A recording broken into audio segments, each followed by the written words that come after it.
conte peut en cacher un autre. Roald Dahl, Jacques et le haricot magique. La mère de Jacques pleure. On est dans la mélasse. Va chercher un pigeon, trouve un gars plein aux as. Et vends-lui notre vache, dis qu'elle est en pleine forme, qu'on nous en a déjà proposé une somme énorme.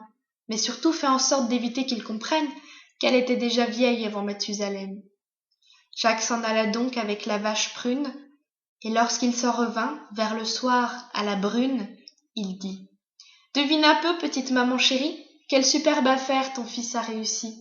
Tu peux me faire confiance, quand je marne, et j'ai tiré un max de cette vieille carne. » La mère lui répond « Espèce de voyou, je parie que tu l'as fourgué pour 4 sous. » Jacques sort de sa poche un haricot minable. Sa mère suffoquée devient désagréable, et maudit son garçon d'une voix d'outre-tombe. « Je suis abasourdi, c'est trop. Les bras m'en tombent. Espèce de crétin, as-tu eu le culot de vendre notre prune pour un maigre faillot ?» Elle attrape la graine et s'écrie en nigaud, jette sur le fumier le triste haricot. Puis rassemblant toute son énergie, elle rosse le gamin une bonne heure et demie. Et, ce qui était d'une méchanceté à faire peur, c'est qu'elle se servit d'un manche d'aspirateur.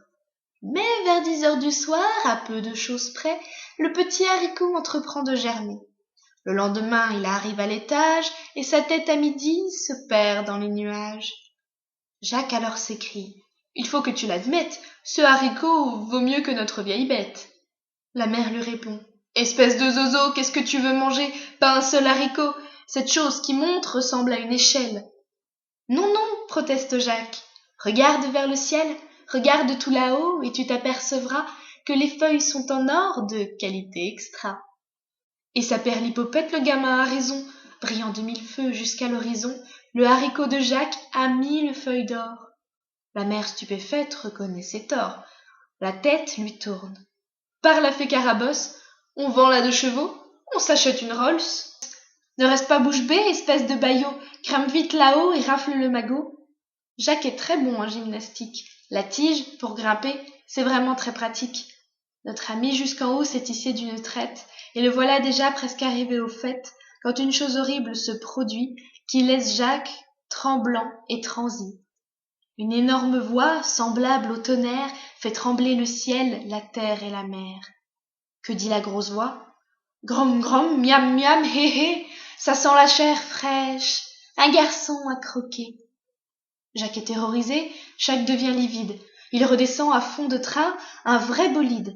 Maman, sanglote-t-il, maman, je te le jure, il y a quelqu'un là-haut, un ogre, un monstre, un dur. Je l'ai vu, entendu, ça m'a glacé les sangs.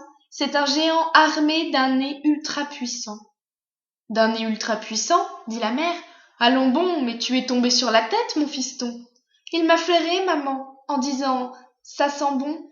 Il a dit qu'il avait reniflé un garçon.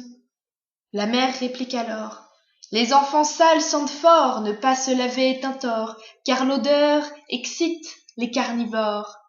Ta propre mère est dégoûtée, rien qu'à l'odeur de ta saleté. » Jacques répond « Puisque tu es si propre que ça, vas-y, toi, grimpe donc à ce haricot-là. »« Chiche !» s'écrie la mère. « Je vais te montrer, petit saligot, que l'auteur de tes jours a de bons biscottos. » Puis, retroussant sa juge et crachant dans ses mains, elle disparaît en un tournement.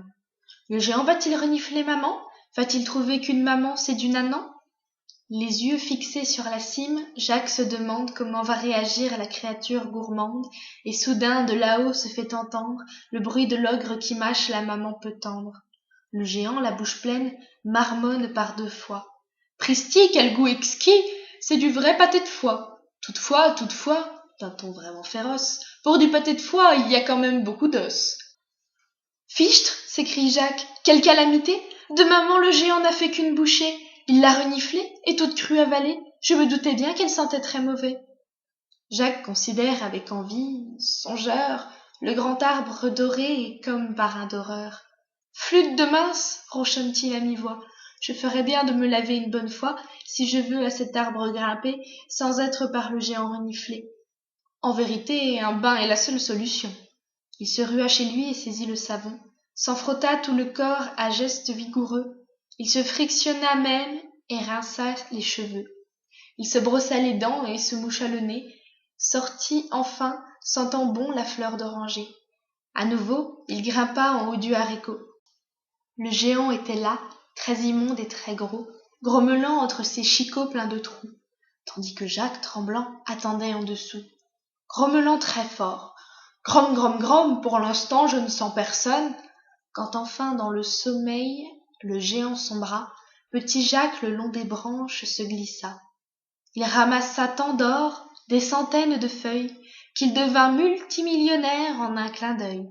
Un bain, dit-il, voilà qui semble être payant, je vais en prendre un tous les jours à présent. Merci beaucoup, c'était Un conte peut en cacher un autre de Roald Dahl avec Jacques et le haricot magique. J'espère que ça vous a plu et je vous dis à bientôt pour une nouvelle lecture. Au revoir.